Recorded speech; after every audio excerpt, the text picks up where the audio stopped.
बहुत पुराने समय की बात है। एक बहुत गरीब औरत ने एक सुंदर बेटे को जन्म दिया। उस बच्चे के हाथ पर नीले रंग का एक बड़ा सा दाग था, जो पंडितों के अनुसार उसे भाग्यवान बना रहा था। उसके जन्म के साथ ही उस गांव के ज्ञानी ध्यानी पंडित ने भविष्यवाणी की कि यह बच्चा 14 साल की उम्र में एक राजकुमारी से विवाह करेगा और खुद राज करेगा। एक दिन ऐसा हुआ कि एक राजा शिकार खेलते हुए रास्ता भूलकर उसी गांव में आया जहां उस बालक का जन्म हुआ था। गांव वालों ने उस राजा को पहचाना नहीं, क्योंकि उन लोगों ने कभी उसे देखा ही नहीं था। गांव के एक बूढ़े ने बातों बातों में राजा को बताया कि कुछ दिनों पहले उनके गांव में एक ऐसा बच्चा पैदा हुआ है जो 14 साल की अवस्था में इस राज्य के राजा की लड़की से विवाह करेगा। राजा को यह बात सुनकर बहुत गुस्सा आया, क्योंकि कुछ दिन पहले उसके घर में एक बेटी का जन्म हुआ था। राजा वैसे भी बहुत ही घमंडी और कठोर हृदय का व्यक्ति था। राजा ने सोचा कि क्यों न मैं उस गरीब औरत को कुछ धन देकर इसका बच्चा इससे ले लूं और इसका काम तमाम कर दें, तो न ही यह भाग्यवान बच्चा रहेगा और न ही मेरी राजकुमारी से विवाह कर पाएगा। वह गांव के उस बूढ़े से बोला, बाबा, तुम मुझे उस औरत के पास ले चलो। वह उस बच्चे को ठीक ढंग से नहीं पाल पाएगी। मैं उस बच्चे को अच्छे ढंग से पालकर बड़ा करूंगा। बूढ़ा उस राजा को उस भाग्यवान बच्चे की मां के पास ले गया। राजा ने उससे अपना बच्चा देने की विनती की और बोला, तुम बहुत गरीब हो, इस बच्चे को कैसे पाल सकोगी? यह बच्चा मुझे दे दो, मैं इसे बहुत अच्छी तरह पालूंगा। वह गरीब औरत उसे अपना बच्चा देने से इनकार करती रही। तब राजा ने उसे बहुत सा धन दिया और बोला, इस धन से तुम अपना पेट पालना और जब यह तुम्हारा भाग्यवान बेटा बड़ा हो जाएगा तो खुद ही तुम्हारे पास आ जाएगा। गरीब माँ ने सोचा, चूंकि यह बहुत ही भाग्यशाली बच्चा है, इसीलिए यह अमीर आदमी इसे लेने मेरे घर आ पहुंचा है। शायद यही ईश्वर की इच्छा है। बहुत सोच विचार के बाद उस गरीब औरत ने अपना बच्चा राजा को दे दिया। राजा ने उस बच्चे के लिए एक लकड़ी का संदूक खरीदा और उस संदूक में डालकर बहते हुए पानी में छोड़ दिया। उसने सोचा कि दम घुटने से बच्चा इस संदूक के अंदर ही मर जाएगा। वह यह सोचकर मन ही मन बहुत खुश हो रहा था कि उसने अपनी प्यारी सी बेटी को उस अनचाहे पति से बचा लिया।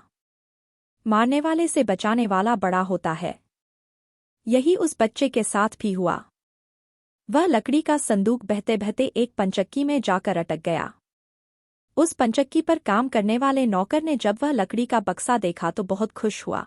उसने सोचा कि उस बक्से में जरूर ढेर सारा धन होगा। उसने पानी में घुसकर इस संदूक को बाहर निकाला। जब उसने संदूक को खोला तो देखा कि गंदे से कपड़े पहने एक बच्चा उसमें सो रहा था। नौकर ने सोचा कि यह बच्चा मेरे किस काम का? क्यों न मैं इस बच्चे को पंचक्की के मालिक के पास ले जाऊं। वह जरूर इसे अपने पास रख लेगा, क्योंकि उसका अपना कोई बच्चा नहीं है। ऐसा सोचकर वह नौकर उस बच्चे को अपने मालिक के पास ले गया। पंचक्की का मालिक उस बच्चे को देखकर बहुत खुश हुआ। उसने सोचा कि शायद ईश्वर ने उसकी पत्नी की प्रार्थना सुन ली और इस बच्चे को उसके पास भेज दिया। उन दोनों पति पत्नी ने बड़े प्यार और लगन से उस बच्चे को पालना शुरू किया। जैसे जैसे कह बच्चा बड़ा होता गया, उसके चेहरे पर तेज आता गया। उसे कोई भी देखता तो देखता ही रह जाता। एक दिन एक घटना ऐसी घटी जिसने उस बच्चे के जन्म के समय की भविष्यवाणी को सच्चा सिद्ध कर दिया। राजा किसी काम से उसी रास्ते से बाहर जा रहा था जिस रास्ते पर वह पंचक्की थी। रास्ते में अचानक बहुत बड़ा तूफान आ गया तो राजा को उसी पंचक्की के पास रुकना पड़ा। राजा ने उस सुंदर से युवक को दुकान पर बैठे देखा तो उस पंचक्की के मालिक से पूछा, क्या यह तुम्हारा बेटा है? यह तो बहुत ही सुंदर है। चक्की का मालिक बोला, यह मेरा बेटा ही है, क्योंकि हमने ही इसे पाल पोस कर बड़ा किया है। आज से करीब 14 साल पहले यह बच्चा हमें एक लकड़ी के संदूक में मिला था। राजा को पुरानी बातें एकदम ताजा हो गई। उसे चक्की के मालिक की बात सुनकर बहुत आश्चर्य हुआ कि वह बच्चा, जिसे वह अब तक मरा हुआ समझ रहा था, अभी तक जिंदा है। उसने उस लड़के को खत्म करने की तरकीब फिर सोची। वह पंचक्की के मालिक से बोला, क्या आप इस लड़के को मेरा एक काम करने की आज्ञा दे सकते हैं? मैं रानी के पास एक पत्र भिजवाना चाहता हूँ। यह पत्र बहुत ही जरूरी है। मैं इस काम के लिए इसे सोने के 2 सिक्के दूंगा, लड़के ने फौरन हाँ कर दी और चक्की का मालिक भी उसे भेजने के लिए तैयार हो गया। राजा ने झट से अपनी रानी को एक पत्र लिखा। उसने लिखा, जैसे ही यह लड़का तुम्हारे पास मेरा यह पत्र लेकर पहुंचे, तुम इसे मरवा देना और महल से दूर दफना भी देना। यह सब कुछ मेरे वापस आने से पहले हो जाना चाहिए। इतना लिखने के बाद उसने मुहरबंद वह पत्र उस लड़के को दे दिया। लड़का उस पत्र को लेकर राजमहल की ओर चल दिया। वह आज तक अपने घर से कहीं बहुत दूर नहीं गया था, अतः राजमहल का रास्ता नहीं ढूंढ सका और जंगल में ही भटकने लगा। शाम ढल चुकी थी, तभी अंधेरे में उसे दूर से रोशनी आती दिखाई दी। वह दौड़कर उस रोशनी की तरफ गया तो देखा कि वहां पर एक छोटा सा कच्चा घर था। उस घर में कोई दरवाज़ा नहीं था। जब वह उस घर में घुसा तो उसने देखा कि एक बूढ़ी औरत आग जलाए बिल्कुल अकेली बैठी है। वह औरत उस लड़के को अपने सामने देखकर डर गई। उसने लड़के से पूछा, बेटा, तू कहाँ से आ रहा है और तुझे कहाँ जाना है? लड़के ने जवाब दिया, मैं पास के गांव की पंचक्की से आ रहा हूँ और रानी माँ को यह खत देने जा रहा हूँ, पर मैं इस जंगल में अपना रास्ता भूल गया हूँ। रास्ता ढूंढते ढूंढते शाम हो गई। अंधेरे में मुझे यही घर दिखाई दिया, इसलिए मैं रात गुजारने के लिए यहाँ आ गया। उस बूढ़ी औरत को उस लड़के पर बहुत दया आई, क्योंकि वह डाकुओं के ठहरने की जगह थी और वह बूढ़ी औरत उन डाकुओं की नौकरानी थी। उसे डर था कि अगर डाकुओं ने उसे देख लिया तो उसे मार डालेंगे। लड़के को यह जानकर पहले तो कुछ डर लगा कि वह डाकुओं के घर में घुस गया है, पर अंधेरे में कहीं और जाना भी आसान काम नहीं था। और दिन भर चलते रहने के कारण वह बहुत थक चुका था, सो उसे बहुत जोरों की नींद आ रही थी। वह उस बुढ़िया के कहने पर घर के एक कोने में चुपचाप जमीन पर सो गया। आधी रात के बाद जब डाकू उस घर में आए तो किसी और को अपने घर में सोता देखकर अपनी नौकरानी पर बहुत गुस्सा करने लगे। बूढ़ी नौकरानी ने उन्हें सारी बात बता दी और वह चिट्ठी भी डाकुओं के सरदार के हाथ पर रख दी जो उस लड़के ने उसे दिखाई थी। राजा की मोहर देखकर उन डाकुओं को उस चिट्ठी पर कुछ शक हुआ। सरदार ने बड़ी सावधानी से उस चिट्ठी को खोलकर पढ़ा तो सोते हुए उस लड़के पर उसे बहुत तरस आया। उसने उस चिट्ठी को फाड़ दिया और एक दूसरी चिट्ठी उसमें रख दी। उस चिट्ठी में लिखा था, जैसे ही यह लड़का राजमहल में पहुंचे, तुम इस लड़के से अपनी राजकुमारी का विवाह कर देना। यह काम मेरे वापस आने से पहले ही पूरा हो जाना चाहिए। यह खत उन्होंने उस लड़के के सामने रख दिया और सुबह होने से पहले ही डाकू वहां से चले गए। सुबह जब वह लड़का सोकर उठा तो उस बूढ़ी ने उसे कुछ जलपान कराया। फिर वह लड़का राजमहल की ओर चल पड़ा। राजमहल पहुंचकर उसने वह खत रानी माँ तक पहुंचा दिया। रानी ने जब खत पढ़ा तो उसे बड़ा आश्चर्य हुआ कि राजा ने यह कैसी आज्ञा दी है। एक अनजान लड़के से वह अपनी राजकुमारी का विवाह कर दे।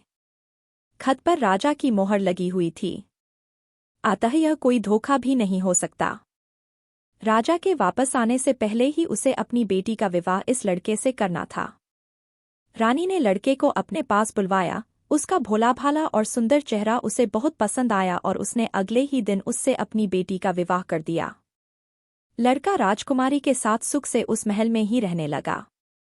कुछ महीनों बाद राजा वापस अपने राजमहल में आया तो उस लड़के के बारे में जानने के लिए बहुत उत्सुक था, पर उसे जब यह पता लगा कि रानी ने राजकुमारी का विवाह उसी लड़के से करवा दिया है तो उसे बहुत गुस्सा आया।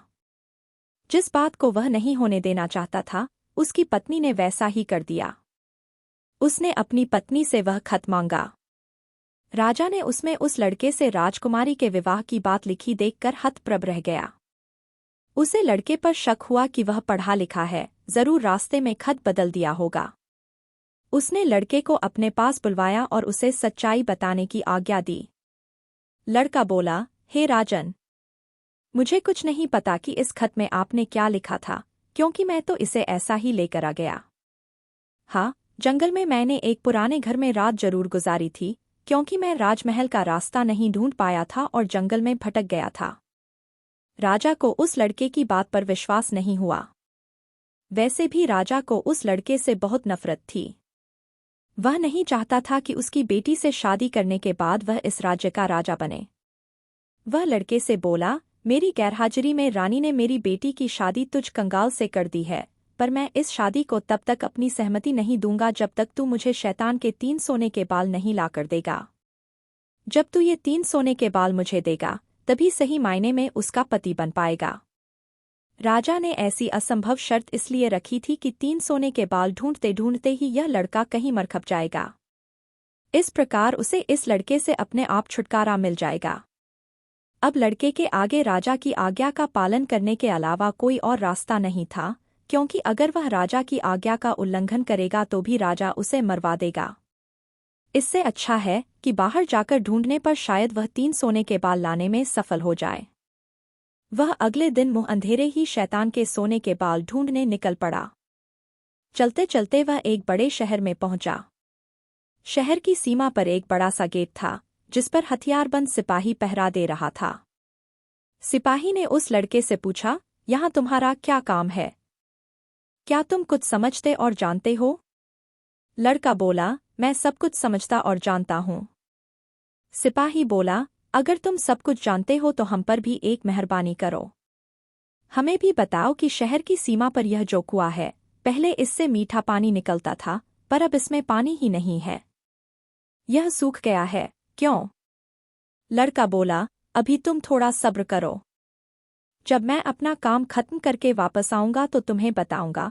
इतना कहकर वह गेट से निकलकर आगे गया। उसके बाद वह दूसरे शहर के बड़े से गेट के पास पहुंचा तो वहां पर भी एक हथियारबंद सिपाही पहरा दे रहा था। उस सिपाही ने भी उस लड़के से पहले वाले सिपाही जैसा सवाल पूछा तो लड़के ने उसे भी वही जवाब दिया। सिपाही बोला, अगर तुम सब कुछ समझते और जानते हो तो कृपा करके मुझे इतना बताओ कि इस शहर की सीमा पर जो सेब का पेड़ लगा है उसमें पहले सोने के सेब लगते थे, पर अब यह पूरी तरह सूख गया है। अब इसमें पत्तियां भी नहीं लगती। ऐसा क्यों? लड़का बोला, थोड़ा इंतजार करो। अपना काम पूरा करके आने पर मैं इसका जवाब तुम्हें बताऊंगा। इतना कहकर वह आगे चल दिया और चलते चलते तीसरे शहर की सीमा पर पहुंचा तो वहां पर एक बड़ी सी नदी थी, जिसमें एक छोटी सी नाव थी और एक नाविक उस पर बैठा था। नाविक ने उससे पूछा, तुम यहाँ क्यों आए हो और यहाँ के बारे में क्या समझते जानते हो? लड़का बोला, मैं सब कुछ जानता हूँ। नाविक बोला, अगर तुम सब कुछ समझते और जानते हो तो कृपा करके मुझे बताओ कि आने जाने के इस काम से मुझे छुटकारा कैसे मिलेगा? लड़का बोला, इस सवाल का जवाब मेरे वापस आने पर तुम्हें जरूर मिलेगा, पर पहले तुम मुझे नदी पार करवाओ। नाविक ने उसे अपनी नाव पर बैठाकर दूसरे किनारे पर छोड़ दिया। जैसे ही वह नदी के दूसरे किनारे पर गया, उसे वहां नीचे की ओर जाने वाला कच्चा और अंधेरा सा रास्ता दिखाई दिया। वह उसी रास्ते पर चल पड़ा। काफी नीचे पहुंचने पर उसे एक बूढ़ी औरत आंगन में बैठी हुई दिखाई पड़ी। जैसे ही उसने उस घर में प्रवेश किया तो उस बूढ़ी औरत ने उससे पूछा, अरे बच्चे, तू कौन है और यहाँ पर क्यों आया है? तुझे पता नहीं कि यहाँ पर शैतान रहता है? लड़का बोला, मैं ठीक जगह पर आ गया हूँ। अब तुम मेरी सहायता करो। मुझे शैतान के सिर के 3 सोने के बाल चाहिए, नहीं तो मुझे मेरी पत्नी वापस नहीं मिलेगी। बूढ़ी औरत बोली, बेटा, यह तो तेरी बहुत बड़ी मांग है। इसे पूरा करना इतना आसान नहीं है। जब राक्षस घर वापस आकर तुझे यहाँ देखेगा तो कच्चा ही चबा जाएगा। इसलिए मुझे ही तेरी रक्षा करनी पड़ेगी। उस बूढ़ी औरत को लड़के पर तरस आ गया। उसने चींटा बनाकर उसे अपनी स्कर्ट की चुन्नटों में छुपा लिया। लड़का बोला, बूढ़ी माँ, मुझे आपसे 3 सवालों के जवाब भी पूछने हैं। पहला सवाल है, एक कुआं जिसमें से पहले शरबत की तरह मीठा पानी निकलता था, आजकल क्यों सूख गया है? दूसरा सवाल है कि एक सेब का पेड़ जिस पर पहले सोने के सेब लगते थे, अब उस पर पत्ते भी नहीं लगते, वह पेड़ क्यों सूख गया है? तीसरा सवाल है कि एक नाविक को क्यों हमेशा इधर से उधर जाना पड़ता है, उसे इससे छुटकारा क्यों नहीं मिलता? बूढ़ी धाई माँ बोली, ये तीनों बड़े कठिन सवाल हैं। इन सवालों के जवाब भी हमें राक्षस से ही मिल सकते हैं।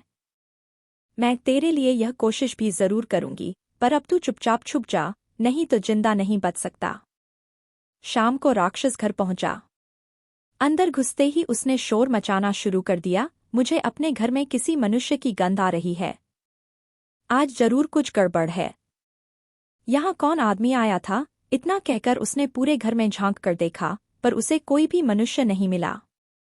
उसकी धाई माँ उस पर गुस्सा करने लगी और बोली, अभी कुछ देर पहले ही तो मैंने पूरा घर साफ किया है, मुझे तो यहाँ कोई मनुष्य नहीं दिखाई दिया।